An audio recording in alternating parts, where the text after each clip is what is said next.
Bueno, pues ahí vimos hoy 10 de septiembre, Día Internacional para la Prevención del Suicidio, unos importantes datos que estaba dando Ramón Canela con relación a esto que está pasando a nivel mundial, a un desafío en materia de salud pública, de salud mental, y precisamente para poder ir más allá de la preocupación y generar atención en torno al tema, están con nosotros los licenciados en Psicología Abril Arias, psicóloga clínica y terapeuta familiar, presidente de la Asociación de Profesionales de Psicología, ASODOPSI. También está Juan Vargas, psicólogo, especialista en la tercera edad, director del Centro de Salud Mental en Equilibrio, y Jorge Murillo, psicólogo clínico. Gracias por estar aquí el día de hoy, en este día tan importante.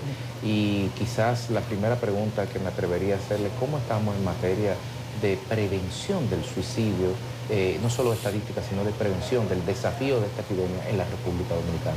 Bienvenidos.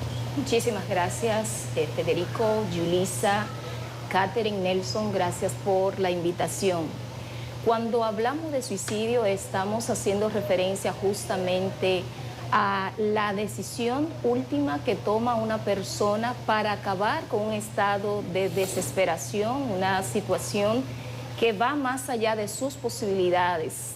En materia de salud mental en la República Dominicana y específicamente en el tema de la prevención del suicidio, contamos con un Plan Nacional de Prevención del Suicidio en la República Dominicana.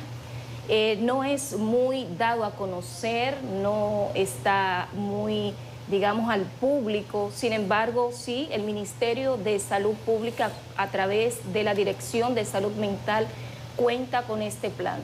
Una de las cosas justamente que nosotros como profesionales de la salud mental estamos haciendo es impregnar a la ciudadanía, a los familiares, al público en general, el tema de la prevención del suicidio, sobre todo desmontando estigma, que es uno de los factores que ha hecho tanto daño, porque cuando se suicida una persona, no solo sufre el familiar, sufre también la comunidad, sufre también la sociedad. Y es como si todos nos sintiéramos fracasados por la muerte de este individuo, de esta persona que dio ya señales de alerta, de que estaba en una situación difícil y que estaba buscando ayuda desesperada y no la encontró a tiempo.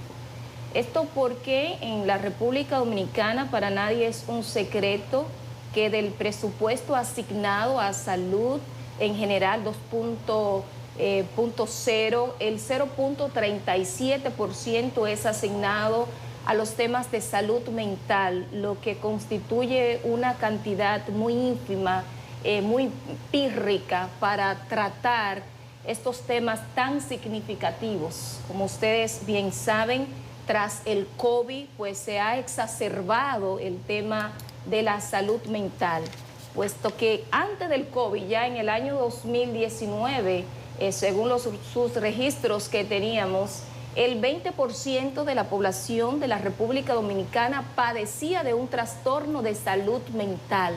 Pasado el COVID, pues este tema se ha exacerbado y lastimosamente el suicidio ha sido uno de los temas más relevante y significativo. Para decirle a ustedes que cada 13 horas mueren 2 dominicanos a causa del suicidio. Bueno, es lamentable que, por ejemplo, en medios como el nuestro, hayamos tenido que reportar más casos de los que quisiéramos. Esa es una realidad. Y siempre desde la lógica del trabajo que hacemos, a mí me gusta preguntar a los psicólogos las buenas prácticas para el manejo de este tipo de informaciones, que yo creo que es algo muy importante, sobre todo en momentos en que no solamente la gente se informa a través de medios tradicionales, en donde quizás uno está permanentemente buscando involucrarse, tener información sobre cómo se debe decir, qué no se debe decir, o de qué manera se deben decir o manejar este tipo de situaciones, para evitar efectos que se sabe y que se han investigado sobre los mecanismos de información y trato de manejo de suicidios. ¿Qué pueden decirnos en ese sentido? Fíjate que es muy interesante lo que planteas, porque hay un efecto que se llama el aprendizaje vicario, que es cuando nosotros imitamos cierta conducta a través de las observaciones. Sí.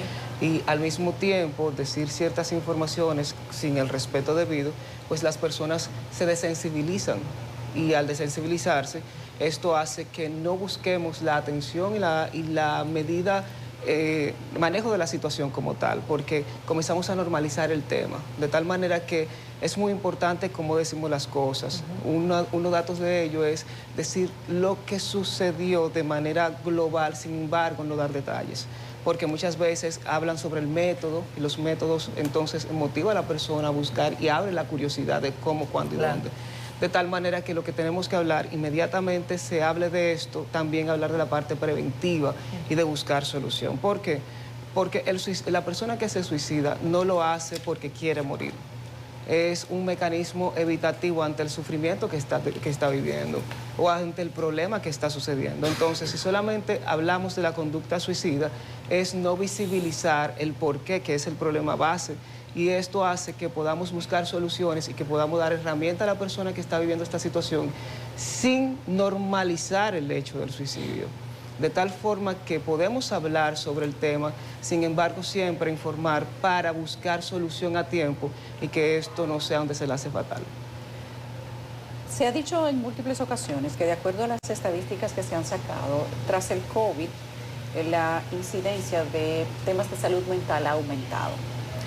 Pero anterior al COVID ya había una situación de salud mental en República Dominicana que se percibía alta. En este momento, de acuerdo a las situaciones que pasan, digamos que en los últimos 2 años, uno percibe que hay una especie de descontrol, como que la situación está fuera del control de las autoridades. ¿Qué piensan ustedes desde el área profesional? ¿Realmente es como la gente lo percibe, como los medios de comunicación lo percibimos por la cantidad de cosas que suceden?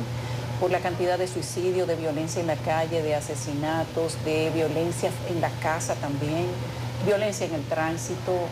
Hay violencia hasta en los medios de comunicación y en la manera de cómo la gente comunicarse. ¿Qué han evaluado ustedes de la situación de salud mental que vive el país? El país realmente se ha sometido a una situación de mucha presión, o sea, de mucha presión social, todos lo vivimos, desde que nos levantamos con el tránsito, hasta uno llega a la casa y se encuentra que la tasa de pagos y préstamos y todo eso, con un barrio están buscando un prestamista para cobrar. Realmente hay mucha presión social. Ahora, antes del COVID realmente existía toda esta problemática de salud mental, depresión, ansiedad, ataques de pánico, incertidumbre, violencia.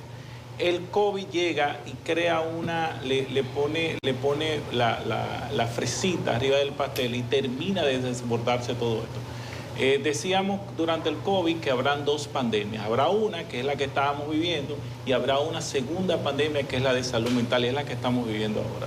Post-COVID, quizás los mecanismos de defensa que tenía la sociedad, que tenían algunas personas, para poder contener lo que ya había, terminó de desbordarse. Por eso tú estás viendo los servicios de salud mental al límite. Todos estábamos conversando entre pasillos, cómo nuestras consultas están desbordadas. Y es un tema nacional que de alguna manera el Estado tiene que dar una respuesta ante ello, y a nivel de los medios de comunicación también volverse educativos, no solamente informativos. Abril, hablaste a nivel presupuestario de la ínfima cantidad que se le dedica.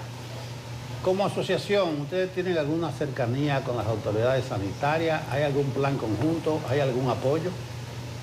Fíjate, el año pasado, cuando presidía el Colegio Dominicano de Psicólogos, CODOPSI, estuvimos muy buenos vínculos con el Ministerio de Salud Pública y con el Servicio Nacional de Salud. De hecho, para meritar el esfuerzo que se está haciendo desde el Estado, el cual reconocemos, aunque decimos conjuntamente que no es suficiente, pues ahí tuvimos la oportunidad de gestionar nuevos nombramientos, profesionalizar a psicólogos y psicólogas para servicios de calidad en las instancias públicas. Apoyamos con los temas de normativas, es decir, asesorando temas vinculados a salud mental. En la actualidad nosotros no hemos tenido el acercamiento a las nuevas autoridades, al nuevo ministro de Salud Pública. Está agendado para el mes de octubre una entrevista con él para plantearles temas significativos, tales como el tema de la promoción de salud mental, lo mismo también que con el director del Servicio Nacional de Salud. Nosotros entendemos que hay que comenzar con la promoción. Hay alrededor de unas 1.700 unidades de atención primaria en el país. Entendemos que son la base, son la cuna para la prevención, porque están ubicadas en los sectores, en los barrios, en las comunidades rurales, donde no hay la oportunidad de acceder a un centro de segundo nivel, como son los hospitales, donde se trabaja con el seguimiento y la intervención.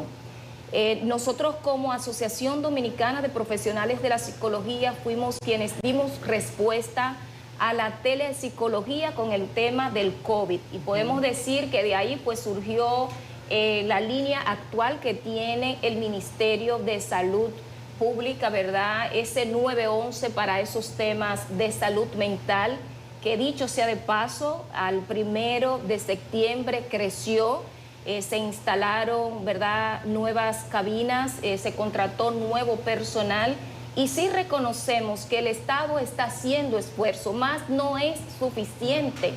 Fíjate que tenemos en el país 55.000 psicólogos, y estos psicólogos en su mayoría están desempleados, prestos para trabajar en programas de intervención, porque nosotros entendemos que la psicoeducación es lo que está haciendo falta en el país. ¿Y esto por qué lo decimos? Fíjate, la salud mental es un derecho humano fundamental. Bien decía nuestro colega, el doctor Jorge Morillo, que cuando tú llegas a tu casa y no tienes el servicio básico de agua, esto te crea un estrés, es un elemento estresor, pero cuando tú vas guiando y donde tú esta violencia en el tránsito, donde tú no sabes si vas a llegar al trabajo, a tu casa, al destino final, porque está en un estrés constante tratando de salvar tu vida y por demás salvar la vida de los otros. Eso se constituye en un tema estresor y es un tema de derechos humanos, pero lo mismo el tema de la educación. Cuando tú como padre no estás seguro de que si tu hijo va a recibir educación porque los cupos no son suficientes, eso es un factor estresante. El tema de la economía, la inseguridad ciudadana, de manera tal que el tema de salud mental constituye un derecho humano fundamental y corresponde al Estado, pero también corresponde a la sociedad. Aquí debemos todos sentirnos corresponsables con el tema de la salud mental, que no ha sido un tema, digamos, de importancia para los gobiernos. Cuando hablo de gobierno me refiero a todos los gobiernos pasados, aunque reconocemos el esfuerzo que se está haciendo en el presente, entendemos que hace falta. Solo por citarle, la ley 87-01, que es la ley de seguridad social, establece en el artículo 118 que las aseguradoras están obligadas a pagar los servicios de salud mental de los ciudadanos. Y ha sido imposible, ha sido una lucha donde desde el Consejo de la Seguridad Social, donde el Estado tiene una parte significativa en la toma de decisiones, ha sido una lucha porque nosotros como prestadores de servicios de salud mental no recibimos el copago digno para prestar un servicio de calidad, porque hay que entender que la salud mental es altamente costosa y muchas familias prefieren amarrar a las personas que ven con una conducta disfuncional, con cadena, con soga, la encierran en una habitación deteriorando su salud mental porque no tienen acceso a ese servicio. Si Doctores, una persona, perdón, dale, si una persona que, pues digamos, está propensa o está atravesando por una situación que potencialmente podría desembocar en un suicidio y no es capaz per se de identificarla, de tomar las medidas, de buscar la ayuda, un contexto de estigma y de discriminación de la situación, su entorno familiar, ¿qué señales puede ver y cómo podría abordarla, cómo podría enfocar, cómo podría afrontar esa situación? Muy bien, fíjate que muchas veces se suele minimizar lo que es las alertas, porque no tenemos la psicoeducación, sobre todo, y el no tener las herramientas para poder hacer visible de que una persona esté pasando por una situación de salud mental, pues entonces hace que el proceso se haga más complejo. Es interesante primero apuntar que el suicidio no obedece a una sola causa, sino múltiples causas, entre ellas, como hemos mencionado, lo que son los problemas mentales, lo que son los problemas económicos, estar atravesando por un duelo, el haber estado atravesando por una ruptura de una relación significativa, el haber estado experimentando lo que es un nuevo diagnóstico, el pasar por dolor crónico, son señales de alerta. ¿Cuándo podemos observar? Hay tantos signos que muchas veces los familiares no pueden identificar, porque, por ejemplo, hay personas que durante la ideación suicida, personas que están sufriendo depresión, sienten un estado de ánimo más elevado, porque se siente más optimista, se siente más tranquilo, se siente más contento, porque sienten que en este momento ya están dándole solución a su problema. Por eso es tan importante que cuando los cambios del estado de ánimo del paciente son altamente visibles, o cambios de ánimo ligeros en donde, por ejemplo, deja de ir al trabajo, se deja de bañar, comienza a hablar de sí mismo como que ya no va a estar, comienza a organizar las cosas, por ejemplo, mira, aquí está el dinero si pasa cualquier cosa, aquí te estoy dejando esto, esos son señales de alerta. Persona que se está quejando de un dolor intenso también es una señal de alerta. De un dolor intenso físico. Por ejemplo, las personas que sufren de fibromialgia, las personas que tienen un nuevo diagnóstico, por ejemplo, paciente VIH positivo, que esos son recientes, personas con cáncer también, los envejecientes también son una población de alto riesgo, al igual que los adolescentes. Entonces, ver estos cambios significativos como cambio en su estado de ánimo, en lo que verbaliza y sobre todo en cómo expresa y se muestran las emociones es muy importante. Algo que no se puede minimizar es que cuando una persona dice que se va a suicidar, muchas veces decimos, está llamando la atención. Y hay personas que se suicidan precisamente como una llamada de atención, como una llamada de alerta. Y esto no significa que es una persona débil, sino que necesita la ayuda y no se le está dando en ese momento. Al igual, aquellas personas que comienzan a retraerse, que comienzan a hacer más silencio, a ensimismarse, es una señal de alerta. ¿Cómo abordar estos temas? Estoy aquí para ti. ¿En qué te puedo ayudar? No juzgarle, porque muchas veces le decimos, pero ¿por qué te vas a morir? ¿Por qué te quiere matar si tú eres joven, si lo tienes todo? Porque tú lo estás viendo de la perspectiva propia. Pero cuando lo ponemos en el lenguaje del paciente, en la vivencia del paciente, en las emociones del paciente, no es que lo vamos a entender, porque eso no, humanamente, más que la persona que lo está viviendo, es que puede entender lo que le está sucediendo, sino más bien no juzgarle y abrirle el espacio, porque el juzgarle es una forma de no permitir que las personas busquen ayuda. Yo pienso, si quisiera abundar sobre eso, o sea, hay que entender que el cerebro está diseñado para proteger al organismo. Claro. Todos los mecanismos de autopreservación se activan inmediatamente uno se ve en una situación de peligro. Ahora, cuando tú tienes un paciente con una ideación suicida, tú tienes a un cerebro, a un individuo o una persona que está actuando en contra de todo lo que implica la funcionalidad del cuerpo humano, del cerebro, de la conducta humana. Y eso implica y nos lleva a nosotros a tener que hacer estudios, investigaciones, a tener que dar mejores respuestas para comprender esa dinámica del suicida. Hay que saber que, tal cual como dijo acá mi colega, la complejidad del suicidio, pero hay un elemento importante que es el que quisiera presentar acá, y es que se vuelve la puerta hacia. Tenemos un perfil, hay depresión, hay ansiedad, hay factores sociales, hay factores familiares, hay factores personales, pero la fresita arriba del pastel es el sentimiento de culpa. La culpa y el mal manejo de ese sentimiento es el que hace que el sujeto se castigue a sí mismo. Por eso, en la intervención, lo importante es que no es solamente hablar del sentido de la vida, sino es que la persona entienda que es perdonado. Oye, cualquiera se equivoca, lo intentaste, lo hiciste, estamos aquí para ti. Y es tratar de darle respuesta a ese manejo de la culpa. Y esa debe ser la línea de acción. Bueno, se nos ha acabado el tiempo. Nos hubiese encantado seguir conversando con ustedes porque son entrevistas necesarias y más que necesarias en estos tiempos. Les invitamos de entrada. Yo no he hablado con producción, pero creo que ustedes tienen la puerta abierta para venir nuevamente al programa, no solamente en una jornada como la de hoy, en donde se hace conciencia sobre este tema. Hacer conciencia sobre este tema creo que amerita mucho más que un día, pero qué bueno que ustedes hayan estado acá con nosotros. Que tengan feliz resto de la jornada. Bueno, gracias. Con ustedes despedimos. Con ustedes nos vamos con salud mental hoy. Qué bueno. Un poco más descargados a toda la persona. Hoy es Día Internacional para la Prevención del Suicidio. Si usted tiene un familiar, un amigo, hasta un vecino, que usted ve que tiene condiciones de que necesita ayuda, búsquele ayuda mientras todavía está a tiempo. Feliz día. Bye bye.